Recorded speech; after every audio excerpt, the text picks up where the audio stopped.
ASEAN Dailies. First and the foremost news from Southeast Asia. Hi, this is Arlene. Welcome back, this is Grace. And you are still with us on our ASEAN Daily on the 3rd of February, where we bring you all the best and latest in trends and social cultural.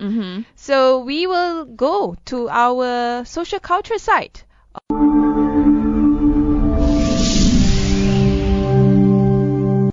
Hi, this is me back again on the latest update on social culture site, a tour of North Korea's multi-million-dollar museum.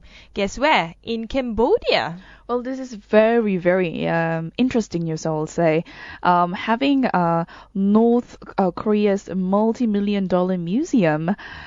I mean, of course, a lot of people are curious about this country. It's one of, if you look at from the satellite map, it's just one country. It's always black at certain time.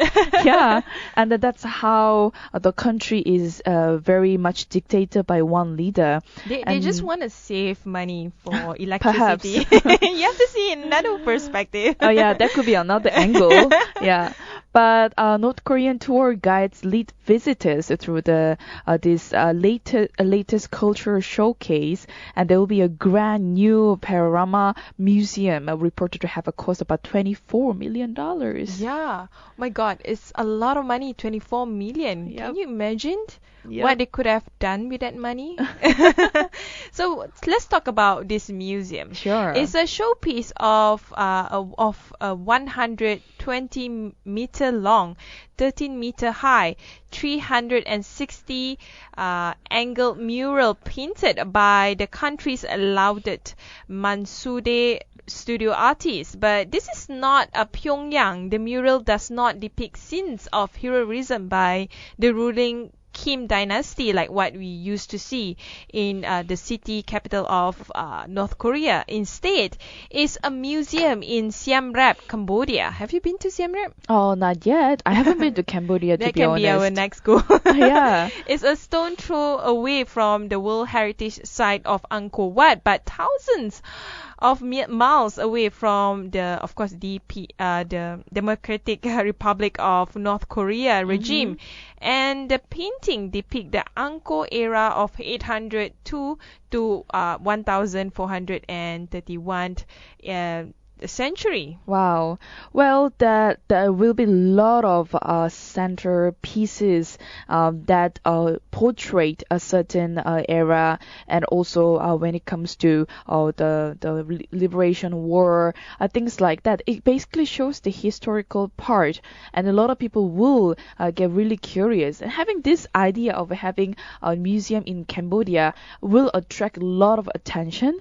And still talking about the whole museum site, when you walk the circular viewing deck, visitors, especially, they will start with the sort of horrific scenes from the charm war between the Khmers and those Vietnamese before moving on to the construction of famous Bayum Temple, and then also ending with the daily life of Khmers as well. So there are a lot of elements that you will see from parts of the North Korea as well as other side when it comes to history. And the surrounding the viewing deck is also, there will be an artificial jungle constructed from the fake trees, rocks, huts, and the sculptures, which meets the painted wall as well.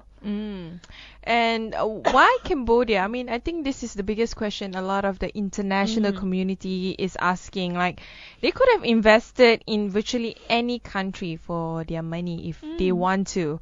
The reason is because ever since the 1940s, when Kim Il-sung and Cambodia's Norodom Sihanouk first became friends, the two countries have historically enjoyed a quote-unquote special relationship. And though in recent times this seems to have waned, but with Hun Sen's current government favoring investment from South Korea, Cambodia hasn't cut ties with the North Koreans completely. In fact, last year, the country reported to have banned the interview, which is, you all know, is a Hollywood movie that is not that good, but it's controversial because it depicted the Kim Jong-un ruling. And it's an American comedy, and after pressure from North Korea, although And through the Angkor Panorama Museum is the first cultural project of its kind. North Koreans have run Pyongyang Team Restaurant in Siem Reap and capital Phnom Penh for years.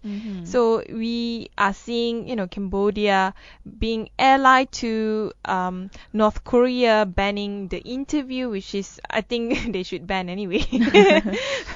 For sure. Yeah. Well, it's very interesting, but then my question here is, how about North Korea side? Do they have they already allowed them to build such a museum in Cambodia, because a lot of people will get to know about the historical side of North Korea and what have they done to bring in terms of a revenue.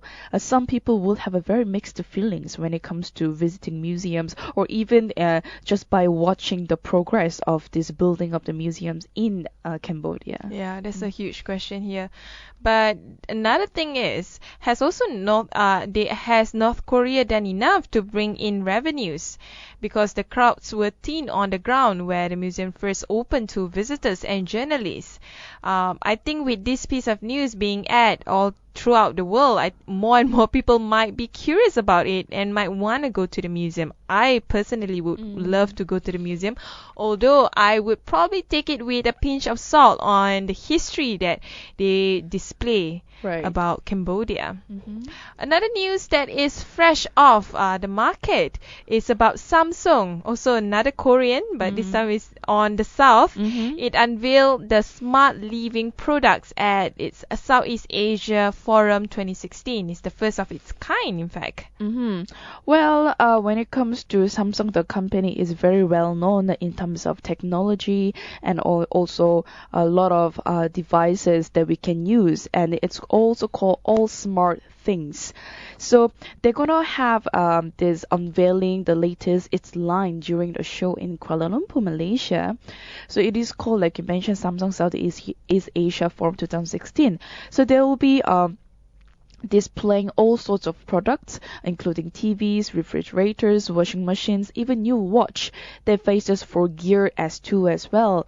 So a lot of hardware and also technology devices will be displayed. It's something that we as Malaysians, we can go and have a look and see what are the things that they can apply to their home or even to personal usage. This is amazing. I mean, it's amazing for Samsung. I think it's an achievement for them. We all know they have been transformed again and again since the first time Samsung started out as a company, and they have become since a conglomerate. A lot of people know them for their Galaxy Tab and their infamous phones, but a lot of people might not know they have their hands on a lot of the electronical products, and they have been quite a huge name back home in South Korea. So now they are bringing it as the top brand in Southeast Asia. In fact, Samsung Electronics was named the best brand in Asia for 2015 for the fourth year in a row, according to Asia's top 1,000 brands. Right. So keep it up, and I definitely want to look forward to this smart things forum in Southeast Asia. Yeah, so the show runs from today, in fact. So we can just look for the sources and then just visit the places and see what are the products they are going to display. Yeah. And another news is about Greenpeace Southeast Asia welcoming Naderev Saño. He is a Filipino. He will be the new executive director of the Greenpeace Southeast Asia. He has done a lot on the climate change efforts, and now he's heading this very infamous organization and movement. Well, according to Greenpeace Southeast Asia Regional Board Chair Suji Humoto, mentioned that they are very pleased to welcome Yap Sano as executive director of Greenpeace Southeast Asia, and they seem to be very confident that he will advance work to change attitudes and behaviors to protect and also conserve the environment and promote peace to protect our fragile earth from destruction. So it looks like he has done quite a number of stuff that has contributed to the environment and also the society. And Coming all the way from the Philippines, Saño has dedicated his career to ending climate change, which is a very hot topic when it comes to environmental issues. He has been a very forefront as the chief negotiator in the UN Framework Convention on Climate Change, and impassioned a speech at Warsaw 2013 on the effect of climate change following Typhoon Haiyan, which have touched the hearts and minds around the world. Anyway, that's all from us today. Thanks for listening to Durian ASEAN. You can always catch us on our social media, Facebook, Twitter, and Instagram. And also don't forget to visit our website, durianasean.com, for more content. And if you're on the go and you have no access to our contents, do download our app, Durian ASEAN.